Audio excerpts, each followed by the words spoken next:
Hey there and welcome to this demo video for ClipToGif. To get started, we need to import a video into the software. So I'm going to go ahead and click on Open Video, and I went ahead and selected a sample video that I have here. Now when that loads up, the video is going to begin playing. Now just above the video, we have a little timeline of the entire video, and I can grab these little arrows here and kind of scrub through it. And the first thing we need to do is select the area that we want to turn into a GIF. So let's say, for example, I want to take the part where he's actually going to shave the watermelon. And then I'm going to grab this other little timeline here and drag it over to where I want it to stop.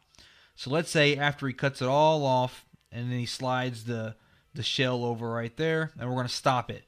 So that part right there is going to be my GIF. To the right of that, I can change the speed, I can slow it down tremendously, or we can keep it the way it is. I can also reverse the GIF.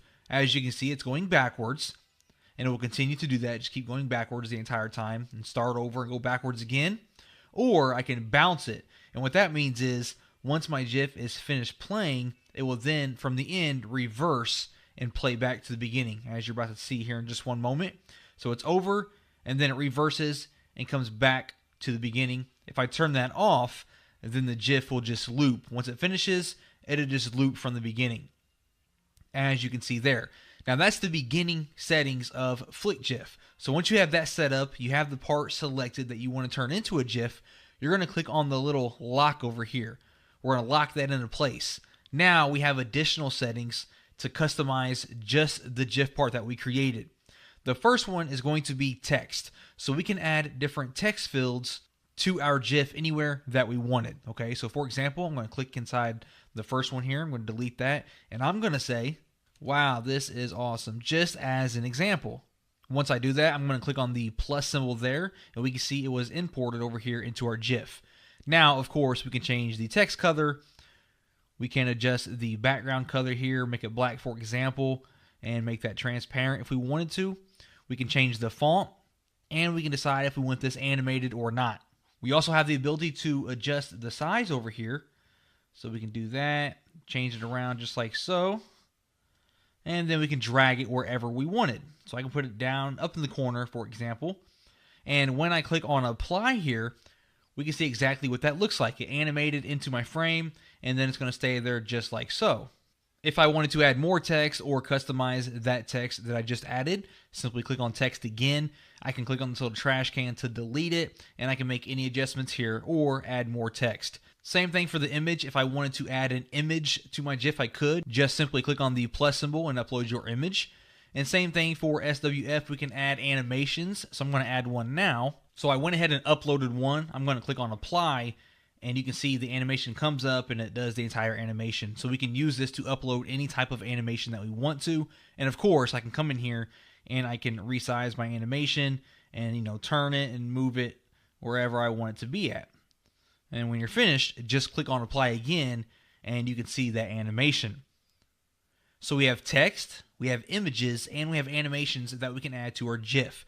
Something else we can do is we can actually click on these scissors and crop the GIF. If I don't want the entire thing, for example, I can kind of just select one of these and I can resize this a little bit if I only wanted to show, a little part of my GIF. So wherever the red area is, this is the part that would be exported if I were to go ahead and select this and then click on export video. It would only show that part there.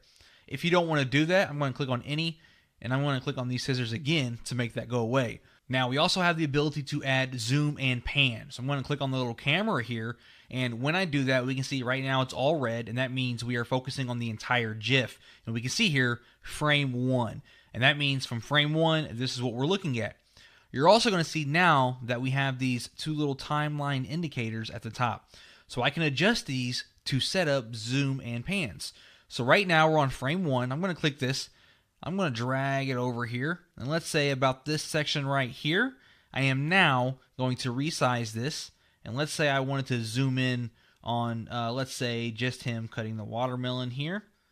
Just get real close to that. I have that, and now we can see I have a new frame here where we are zoomed in. I can drag this up a little bit further, and let's zoom back out. Let's go ahead and reset this here. and just select the entire thing. So now we have frame 60. We are zoomed back out to my full width and full height. So I'm going to click on apply, and we're going to see exactly what that looks like. So I zoom in, as you can see, and then I zoom right back out. All right, so we have the ability to add text, images, animations. We can crop the GIF. We can do zoom and pans. We can reverse it. We can bounce it, all this great stuff. Now, once I have this entire thing created the way that I like it, I'm going to click on Export Video. And then we have some options here. We can export in MP4 format or GIF format. We choose our out path, the file name. We can do different sizes here or custom dimensions, the frame rates and the loops. And we have some additional filters that we can apply to our GIF. A mirroring effect, a negative filter. We can flip it horizontal or vertical, and we can make it black and white. Once you have all of this selected the way that you like it, I'm going to do MP4. I'm going to make mine black and white and leave everything else like it is. I'm going to click on Export. Go ahead and let that video export for me. We can see it was exported successfully. And now when I open my video here, we can see it all plays normally. It's black and white. We have our title. We have it looping for us. And we had the zoom and the pan. All right. So that's the demo for ClipToGif.